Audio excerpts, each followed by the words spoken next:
আমরা তো নিয়মিত ত্বকের যত্ন নিই, কিন্তু কোথাও যাবার আগে যেন ত্বকের যত্ন নেওয়াটা আরও বেশি জরুরি হয়ে পড়ে। এই সময় হয় আমরা পার্লারে যাই, না হলে চেষ্টা করি ত্বকটাকে আরও একটু বেটার করবার। সেজন্য আজকে তোমাদের এই প্যাকটা দেখাবো। কোথাও যাবার আগে এই প্যাকটা অন্তত আধ ঘন্টা আগে ইউজ করো। তারপর জাস্ট একটু মেকআপ করে বেরিয়ে যেও, দেখবে ত্বকটা সত্যিই খুব সুন্দর লাগবে। এই প্যাকটা তৈরি করতে যে উপকরণগুলো লাগবে সেগুলো তোমরা বাড়িতেই পেয়ে যাবে। হাই ফ্রেন্ডস, আমি মানসী। আমার পরিবারে তোমাদের সবাইকে স্বাগত। প্যাকটা তৈরি করতে প্রথম যে উপকরণটা লাগবে তা হচ্ছে গাজরের জুস। গাজর তো এখন মার্কেটে সহজেই পেয়ে যাবে তোমরা।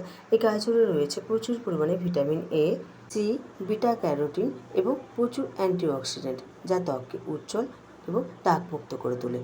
সেই সাথে এটা রোদে পড়া দাগ বা ত্বকে বয়সের ছাপ দূর করতেও সাহায্য করে থাকে। প্রত্যেক দিন ত্বকের জৌলসতা ভেতর থেকে বৃদ্ধি করবার জন্য তোমরা নিয়মিত গাজরের রস খাও। এর সাথে দেব একটা টমেটো। এই যত্নে টমেটো ভীষণ কাজ দেয়। এতে রয়েছে প্রচুর পরিমাণে ভিটামিন সি, যা ত্বককে উজ্জ্বল করে তোলে, ত্বকের দাগ ছোপ দূর করতে সাহায্য করে, রোদে পড়া দাগকে দূর করতে সাহায্য করে এবং ত্বকের অতিরিক্ত তেল নিয়ন্ত্রণ করতেও সাহায্য করে থাকে। এই দুটো গাজর আর দুটোকে আমি পেস্ট করে নিয়ে জাস্ট এই রসটা বার করে নিয়েছি এবং এটাকে ছেঁকে নিয়েছি। এর সাথে দেব 2 চামচের মতো চালের গুঁড়ো। চালের গুঁড়ো ত্বককে উজ্জ্বল করে তুলতে, ত্বকে দাগ ছোপ দূর করতে, ত্বকে এক্সফোলিয়েট করতে, মানে ত্বকের মৃত চামড়া দূর করে ত্বককে সুন্দর করে তুলতে সাহায্য করে। এই সমস্ত উপকরণ খুব ভালো করে মিশিয়ে নিতে হবে। আর হ্যাঁ, শেষে একটুখানি আমি হাফ চামচের মতো নারকেল তেল দিয়েছি। নারকেল তেল তো জানো ত্বকের শুষ্কতা দূর করতে বা ত্বকের উজ্জ্বলতা বৃদ্ধি করতে সাহায্য করে, বিশেষ করে যাদের ড্রাই স্কিন। আমার ভীষণ ড্রাই স্কিন, তাই আমি এখানে নারকেল তেল ইউজ করছি, কিন্তু যাদের অয়েলি স্কিন তারা নারকেল তেলটা স্কিপ করতে পারো। এই প্যাকটাকে এবার সারা মুখে এভাবে লাগিয়ে নিলাম।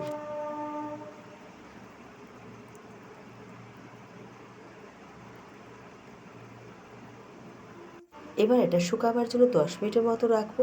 যখন শুকিয়ে আসবে তখন নর্মাল জল দিয়ে ধুয়ে নেব। দেখো, নর্মাল জল দিয়ে ত্বকটা ধুয়ে নিয়েছি, এটাতে কোনো ফিল্টার অ্যাড করিনি। তোমরা দেখেই বুঝতে পারছো ত্বকটা কতটা উজ্জ্বল এসছে।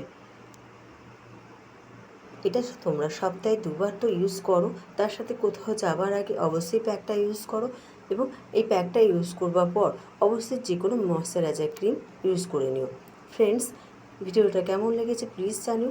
ভিডিওটা যদি ভালো লেগে থাকে তাহলে চ্যানেলটিকে সাবস্ক্রাইব করে দিও, আর ভিডিওটাতে লাইক এবং শেয়ার করে অবশ্যই আমার পাশে থেকো। এবার শেষে আসি এর সাইড এফেক্টের কথা।